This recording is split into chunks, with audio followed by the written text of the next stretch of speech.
മകനെ ഓൺലൈൻ കേസിൽ നിന്നും ഒഴിവാക്കി തരാമെന്ന് പറഞ്ഞ് BJP കോതമംഗലം ഭാരവാഹികൾ ലക്ഷങ്ങൾ തട്ടിയെടുത്തെന്നാരോപിച്ച് കുടുംബം BJP മണ്ഡലം ഓഫീസിന് മുന്നിൽ കുത്തിയിരിപ്പ് സമരം നടത്തി.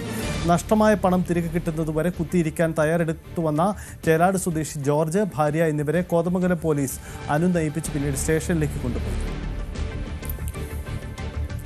ടാൾസൺ ചേരുന്നു. എന്താണ് സംഭവം ടാൾസൺ? ഇന്ന് രാവിലെയാണ് സംഭവം. മകന്റെ ഓൺലൈൻ കേസ് ഒത്തുതീർപ്പ് ആക്കി തരാൻ കൊടുക്കാമെന്ന് പറഞ്ഞുകൊണ്ട് ജോർജ് എന്നൊരാളുടെ കയ്യിൽ നിന്ന് ലക്ഷങ്ങൾ തട്ടിയെന്നാണ് പരാതി. BJPയുടെ ഭാരവാഹികളാണ് തട്ടിയെന്നാണ് പറയുന്നത്. പോലീസ് പരാതി കൊടുത്തിട്ടുണ്ട്. പോലീസ് ഇന്നിപ്പോ നിലവിൽ ഇവര് BJP ഓഫീസിന് മുന്നിൽ കുത്തിയിരിക്കുകയായിരുന്നു. ഈ സമയത്ത് പോലീസ് സ്ഥലത്തെത്തി അവരെ സ്റ്റേഷനിലേക്ക് കൊണ്ടുപോയിട്ടുണ്ട്.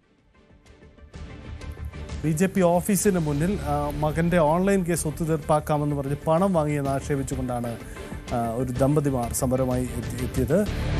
ചേലാട് സ്വദേശി ജോർജ്, ഭാര്യ എന്നിവരാണ് സമരവുമായി എത്തിയത്. ഇപ്പോൾ അവരെ കോതമംഗലം പോലീസ് സ്റ്റേഷനിലേക്ക് കൊണ്ടുപോയി അനുനയിപ്പിച്ച് കൊണ്ടുപോയിരിക്കുന്നതാണ്. BJPക്കെതിരെ വലിയൊരു ആക്ഷേപവുമാണ് ഇതുമായി ബന്ധപ്പെട്ടുണ്ടാകുന്നത്. എന്തായാലും ഇതിലൊരു വിശദീകരണം നേതൃത്വം നൽകുമെന്ന് കരുതാം.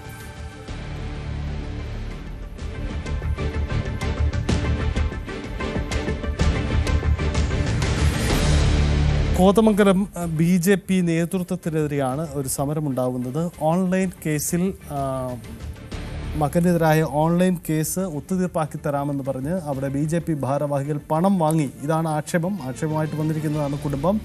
ചേലാട് സ്വദേശി ജോർജും അദ്ദേഹത്തിൻ്റെ ഭാര്യയുമാണ് മണ്ഡലം BJP ഓഫീസിന് മുന്നിൽ കുത്തിയിരിപ്പ് സമരം നടത്തിയത്.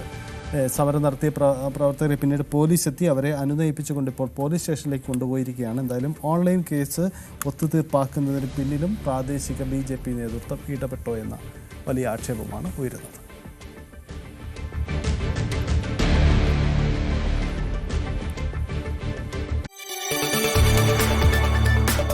കൂടുതൽ വാർത്തകൾക്ക് News 18 Keralam YouTube channel subscribe ചെയ്യുക.